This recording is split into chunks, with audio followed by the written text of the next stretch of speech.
जय हिंद, वंदे मातरम साथियों। आपका फिर से स्वागत है अपने चैनल चुनू स्टडी IQ जीके पर। साथियों, आज हम सब के लिए ऐसे साइंस के मोस्ट इम्पोर्टेंट क्वेश्चन इस वीडियो में लेकर आए हैं जो आपके एग्ज़ाम के लिए बहुत ही महत्वपूर्ण है। तो साथियों, आशा है कि आप लोग वीडियो में शुरू से लास्ट तक बने रहिएगा ताकि आपको सभी क्वेश्चन अच्छी तरह से याद हो जाए और एग्जाम में आपसे एक भी क्वेश्चन साइंस से न छूट पाए। साथियों, तो चलिए हम लोग टाइम को ना वेस्ट करते हुए आज का हम लोग पहला नंबर क्वेश्चन देखते हैं। साथियों, आज का पहला नंबर क्वेश्चन है साथियों कि कंप्यूटर के आविष्कार कौन कौन है। तो आपका राइट आंसर होगा साथियों option number C, Charles Babbage है। साथियों, तो आप लोग क्वेश्चन को अच्छी तरह से याद करते चलिएगा। चलिए हम लोग अगला प्रश्न देखते हैं। साथियों, अगला प्रश्न है सबसे पहला कंप्यूटर का नाम क्या था। साथियों, तो आपका राइट आंसर होगा ऑप्शन बी, एनियास थे। चलिए हम लोग अगला प्रश्न देखते हैं। अगला प्रश्न है साथियों कि आधुनिक कंप्यूटर की खोज सर्वप्रथम कब हुई। साथियों, तो आपका राइट आंसर होगा ऑप्शन नंबर सी, 1946 ईस्वी में आधुनिक कंप्यूटर की खोज हुई थी। साथियों, तो आप लोग क्वेश्चन को अच्छे तरह से याद कर लीजिएगा। चलिए हम लोग अगला प्रश्न देखते हैं। अगला प्रश्न है कंप्यूटर के क्षेत्र में महान क्रांति कब से आई। साथियों, तो आपका राइट आंसर होगा साथियों ऑप्शन नंबर डी, 1960 ईस्वी में महान क्रांति आई थी। साथियों, चलिए हम लोग अगला प्रश्न देखते हैं।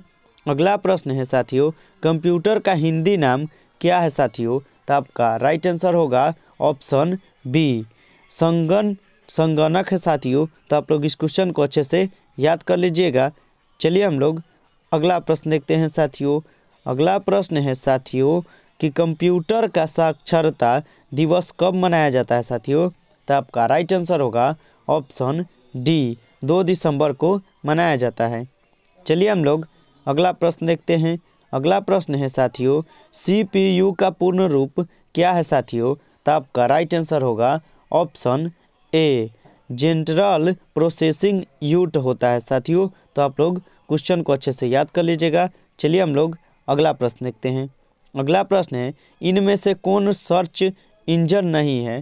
तो आपका राइट आंसर होगा ऑप्शन नंबर डी, वर्फ्रोम एप्लहन नहीं है। साथियों, तो आप लोग इस क्वेश्चन को अच्छे से याद कर लीजिएगा।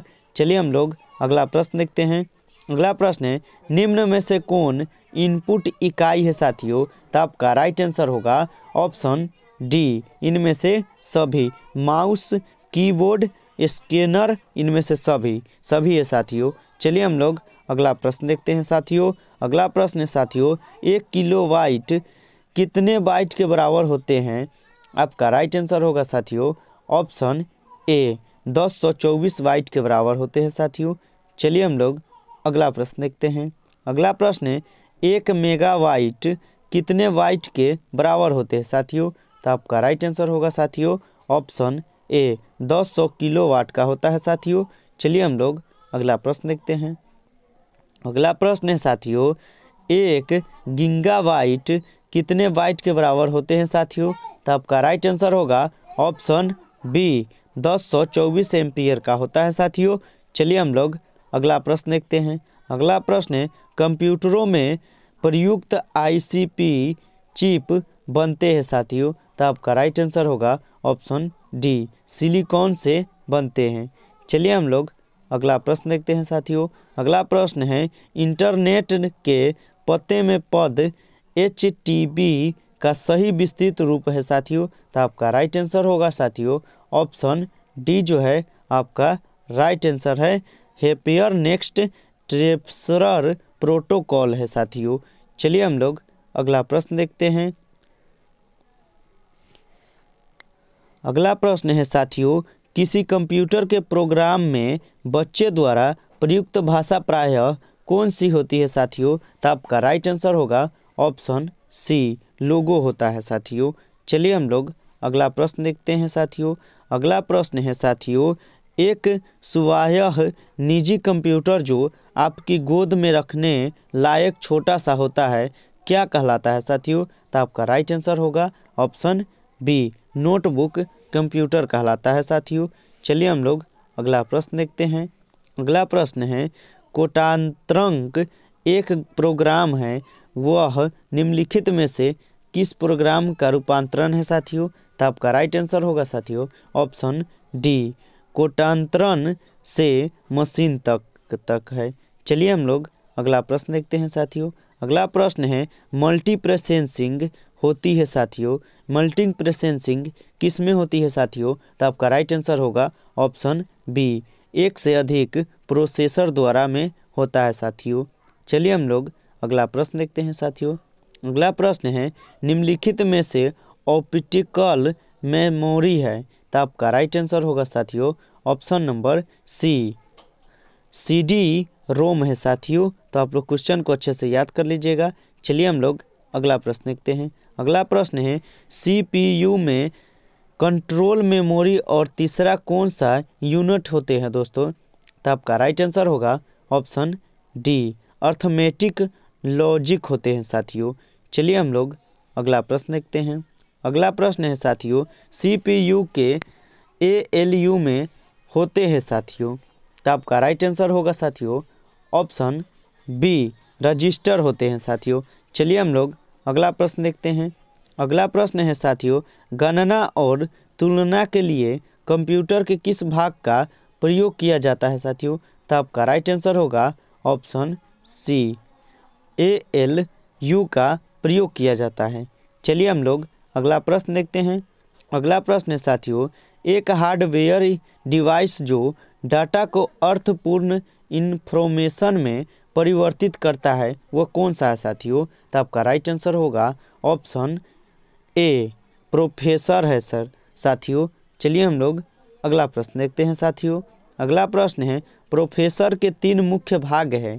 क्वेश्चन है साथियों कि प्रोफेसर के तीन मुख्य भाग कौन से है साथियों? तो आपका राइट आंसर होगा साथियों option A, ALU control unit और रैम है साथियों। चलिए हम लोग अगला प्रश्न देखते हैं साथियों।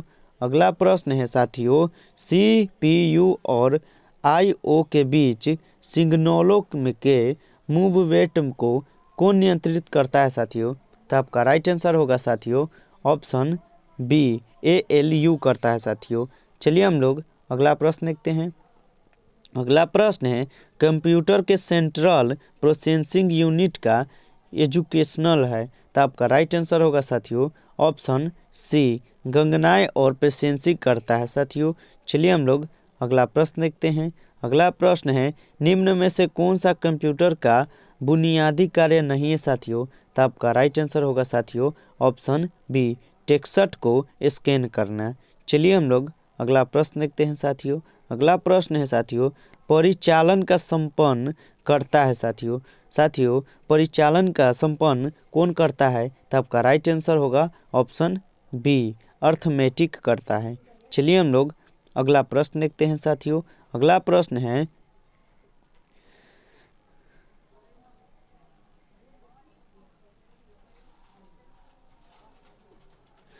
कंप्यूटर में अधिकांश प्रोसेसिंग किस में होती है साथियों? तो आपका राइट आंसर होगा ऑप्शन सी, CPU में होते हैं साथियों। चलिए हम लोग अगला और इस वीडियो का लास्ट प्रश्न देखते हैं साथियों। लास्ट प्रश्न है कंप्यूटर निम्नलिखित में से कौन सा कार्य नहीं करता है साथियों? तो आपका राइट आंसर होगा ऑप्शन बी, अंडरस्टैंडिंग का काम नहीं करता है कंप्यूटर। अगर आप लोगों को वीडियो पसंद आया हो तो वीडियो को लाइक और चैनल को सब्सक्राइब जरूर कीजिए और बेल आइकन को ऑल पर जरूर कीजिए, क्योंकि मैं जितने भी क्वेश्चन कराता हूं वो सारे क्वेश्चन बहुत ही महत्वपूर्ण होते हैं। तो आप लोग क्वेश्चन को अच्छे से याद करते चलिए। हम लोग मिलते हैं नेक्स्ट वीडियो में, तब तक के लिए मन लगाकर पढ़ाई कीजिए।